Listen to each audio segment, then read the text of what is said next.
You're in the reaction room with Rese. Today's recap is Season 2, Episode 10.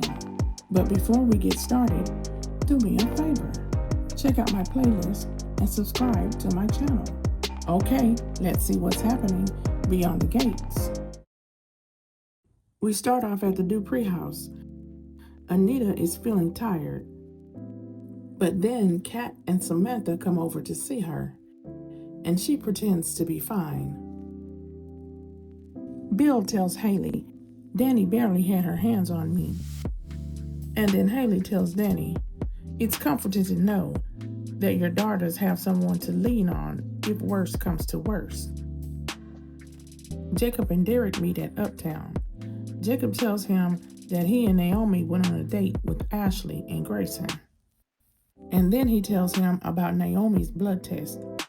He's worried about her. At the hospital, Ashley tells Naomi and Shanice that her night with Grayson was amazing and she can't wait for their next date. Shanice says she couldn't be more proud. Over at Orphe Jean's, Jessica tells Tyrell that the cotillion is fake and bougie. Tyrell says he's obligated to go because of Samantha. So Jessica says, why don't we go and be miserable together? Ted tells Eva about Anita's diagnosis and the BRCA gene. And of course, Eva makes a snide remark about Kat, and Ted just lets it go. He suggests that Eva reach out to Kat, but then he takes it back and apologizes to Eva for how Kat has treated her. Really, Ted? Samantha shows Anita some of her dress ideas for the cotillion. Anita tells them about a cotillion that her and the Articulettes performed at back in the day. She had never been to one, and now her children and grandchildren are a part of it. She says, my dream came true. When Danny leaves, Bill tells Haley, you thought that was funny, but there's not a damn thing funny about my daughters or their mother possibly having cancer.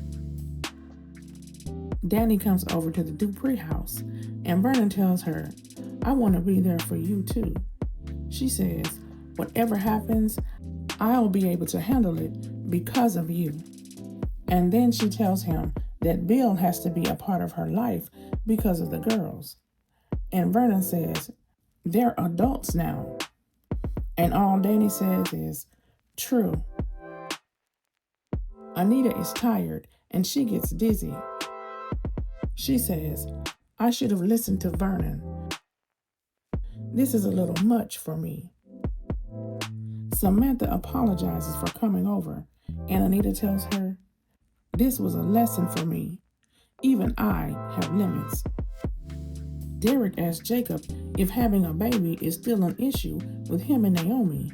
And then Derek says, I thought you went to therapy for that. Jacob says we did, but it's not an issue, it's the issue.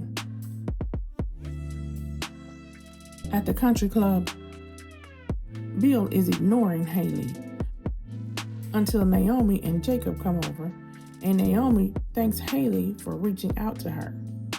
I guess now it's all good between them again. Kat and Samantha go to Orphe Jean's, and then Eva shows up, and she tells Kat Ted told her what's going on. She says she's sorry about Anita, and she can lean on her if she needs to. Shanice shows up at Ted's office with chocolate ice cream. She gets him to feed it to her. And then the fireworks get started. Derek goes over to the hospital and he sees Ashley and Grayson flirting with each other. But I don't think they notice him. Back at Orphe Jean's, Kat tells Eva, it's too bad you don't mean it. She says, stay out of my business and stay out of my family. And then Eva says, the only reason I gave this a shot is because our dad wanted me to. One day you're gonna need me, and I'm gonna throw those words right back at you. Danny tells Vernon to make sure Anita gets some rest. Vernon says he's up for it, and then Danny leaves. And Anita tells him, "You won't get any fight from me." He says, "Let's take the elevator." And then Danny gets a text from Chelsea saying the results are in. And that's how the show ended today. Tell me what you think in the comments. Thanks for watching, and please don't forget to subscribe, like, comment, and share. And I will talk to you in the next video. Bye.